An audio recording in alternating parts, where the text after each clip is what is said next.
What's going on, everyone? Welcome to Spangdahlem Air Base. We're flying some Vipers, doing some seed stuff with the new advanced targeting pod. Been waiting to take this puppy out for a spin, so let's see what it's like.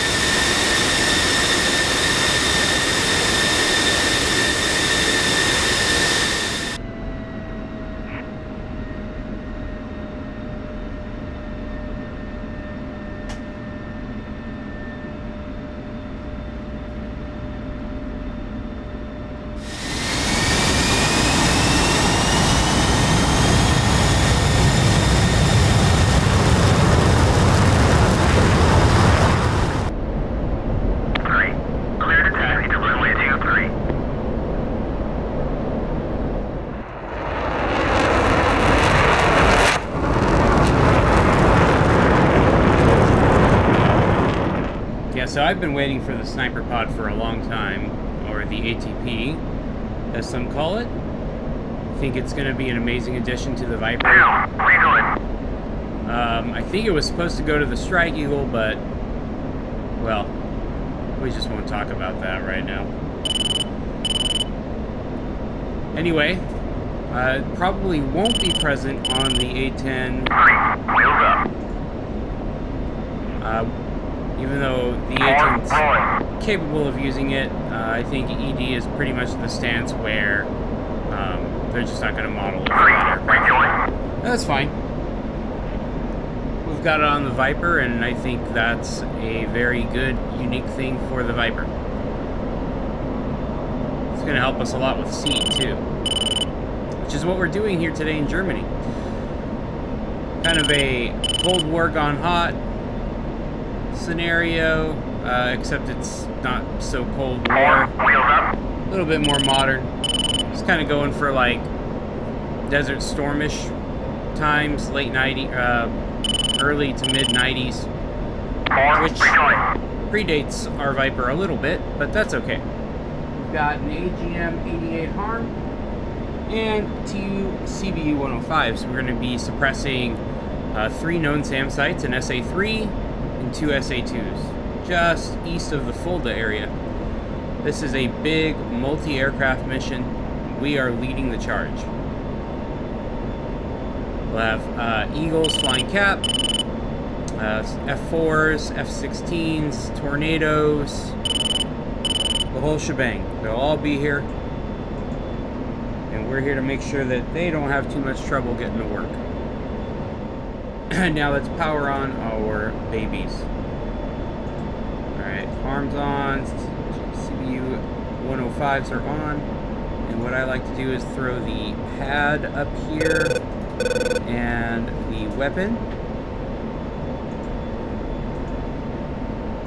Make sure we're on equation of motion under the harm weapon page, and our primary targeting will be through the pad, of course. Now on this page, we'll bring up our wonderful new toy. This is the sniper pod.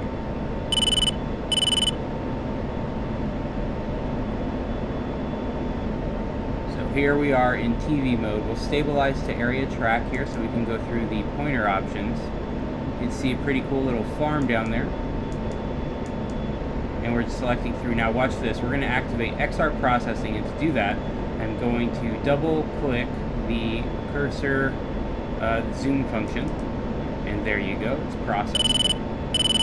Look how stable that is. You know, so as I'm zooming around, it loses its stability, but if I hold it, it'll re-clarify. There you go. Now let's switch to white hot and do the same thing. So there's our narrow and XR. Beautiful. Very nice. Now you can also go black hot or back to TV. Super cool.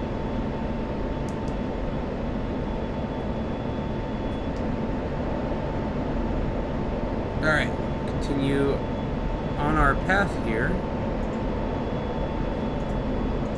Got the AWACS.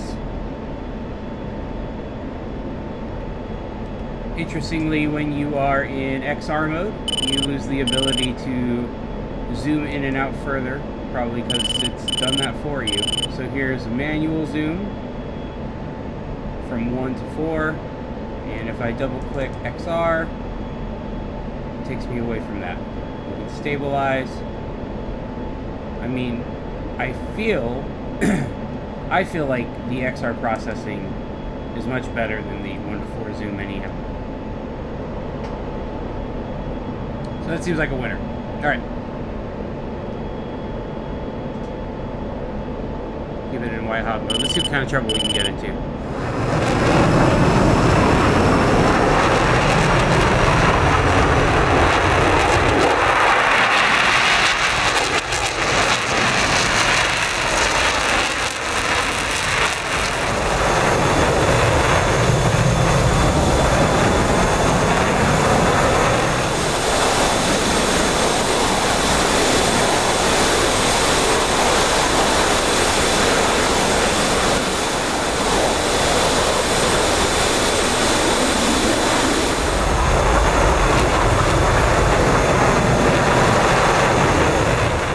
Usual, ED's modeling is phenomenal. Sniper pod looks really good. At 35,000 knots. Okay, we've got bogeys out there. Holy crap, there's a lot of stuff going on out here.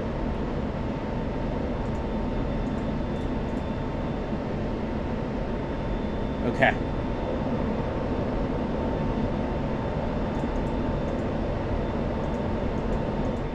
Bringing up the HAD display.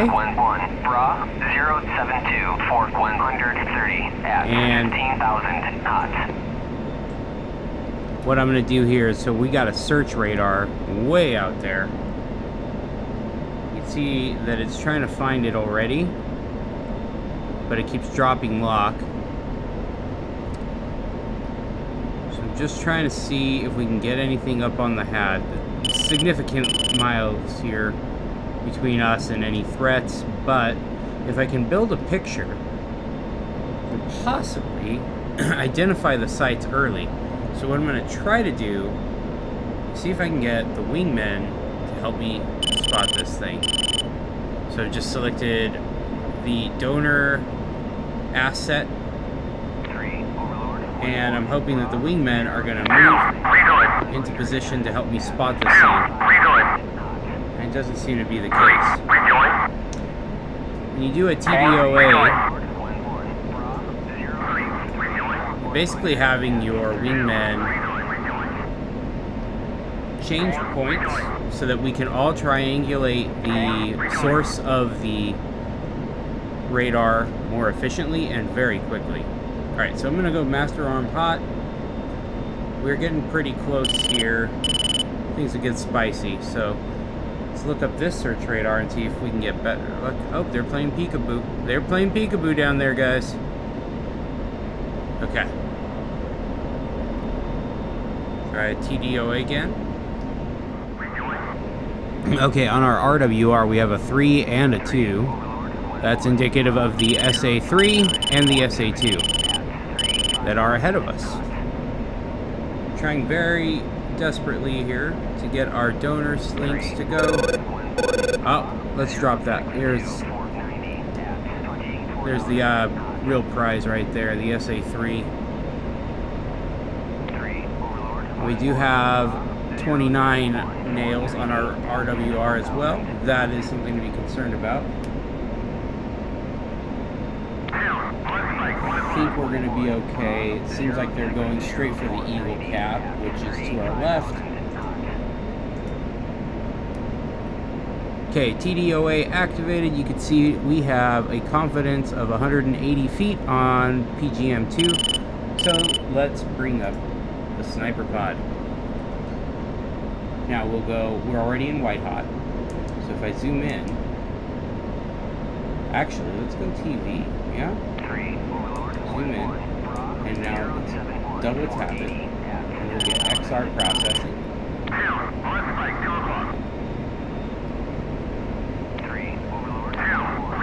Go area mode. We might be a bit far out. 60 miles. Yeah, that's pretty extreme. But we've got it mapped, and it'll keep its eyes on that. So at least we have that going for us. Now let's zoom in here. And that plus means that that's our TDOA tracked target. So now let's look at this search radar here and see if we can get that going. That's getting a bit convoluted down there, isn't it? There we go. That looks good. Let's bring up this SA3 site. Oh, that's nice. Look at that. So, we have other sea flights here, and they have destroyed the site. That's really good. Yeah. Low blow down. Now we get to focus on the other SAM sites. 29 nails, but I think we're okay.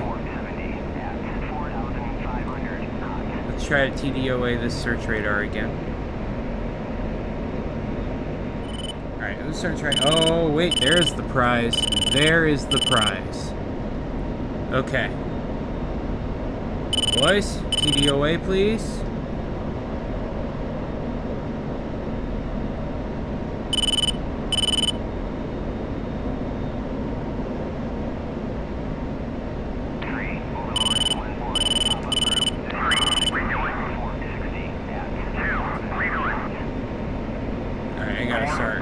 Triangulating him myself here. The wingmen aren't really helping. Just offset a bit here. Oh, it went offline. There it comes back. Okay, this guy is playing peekaboo hard. I'm gonna try EOM again.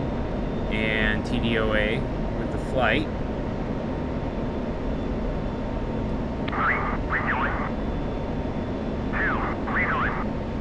Useless. Thanks, boys.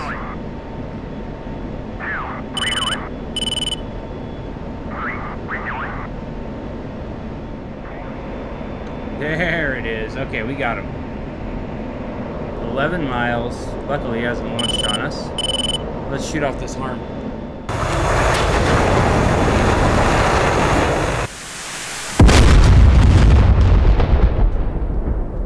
We can see this is the SAM site now.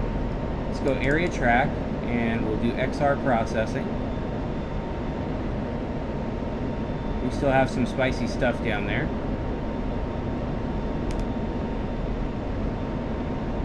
Launchers and whatnot. Okay, so we're going to speed that for sensor point of interest. Switch over to our CBU 105s. And let's give them what for. Alright, bombs away. And bombs away.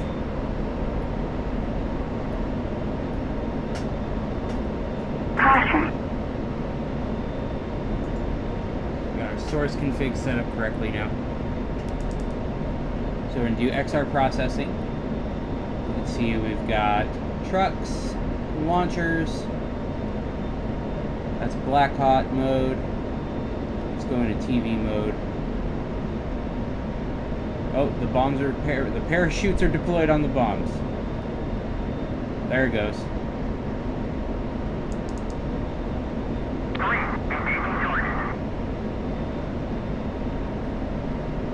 Oh man, there is nothing more satisfying than watching the CBU 105s or 97s do the nasty things they do. Good hits, rounds on target.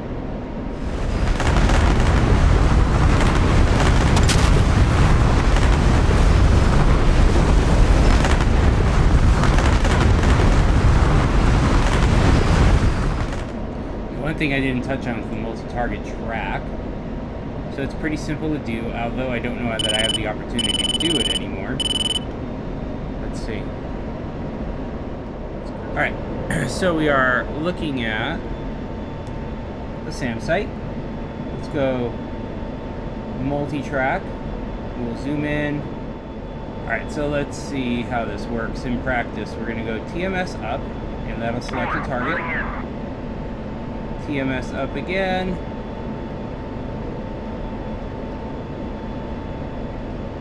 There we go. So we have two targets. The primary designated one is the circle, and the second target is the rectangle. Let's see if we can get something else. Maybe this tent here. Yes. And now you can switch between point track and area track. And then you can switch targets with TMS short right. See, I'm cycling between them. And here, with everything deactivated, I can actually TMS right short, and it'll switch between the targets. If I hold down, I can clear the, declutter the screen, which is pretty handy.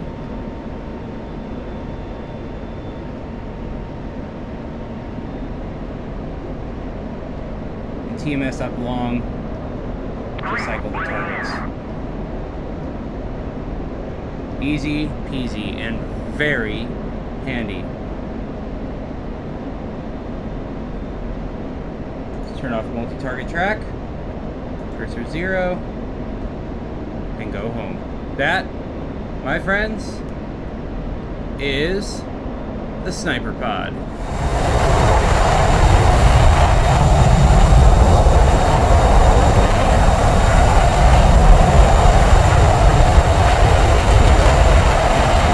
Alright, so we are lining up at Spangdahlem, and in my experience so far, this has been kind of a spicy airport to land at, and that is because you have a forest in front of us. And maybe runway 23 isn't the real active, but this is how I'm being vectored by this ATC, so I try to be a good pilot and follow directions, but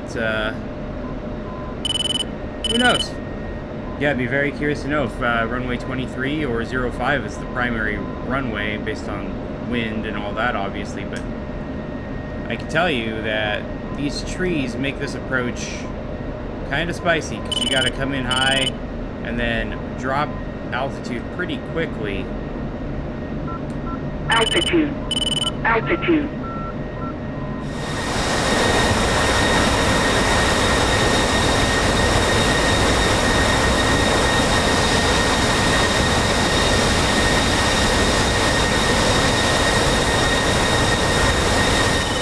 Down and locked. 3, request landing. Yeah, see, I'm white over white there. Bit above glide slope. Alright, starting to get some red.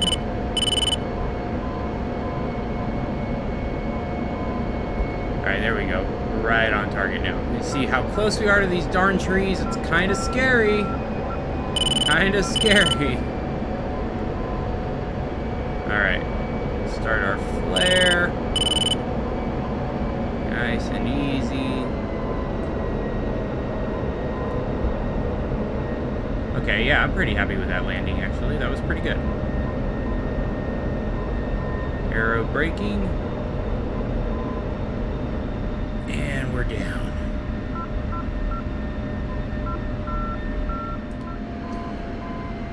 So everyone, I hope you guys enjoyed the video. I have been looking forward to the Sniper Pod for a very long time, and I'm very happy to have it here now. Really makes the F-16 feel that much more complete. It's something that's been on the roadmap for a long time, and it was kind of wishy-washy. They weren't sure if they had enough information, and then they did, and then they didn't again, and it appeared and disappeared and reappeared on the roadmap. But we finally have it, and it's freaking awesome. Let me know what you guys think about the Sniper Pod. Are you happy that it's here? Let me know some of your thoughts on that. Be curious to see what you guys think down in the comments below. Please consider leaving a like to help me beat the YouTube algorithm. Very much appreciate the support, and subscribe if you're new here. We'll catch you guys in the next one. This has been Raptor Rising.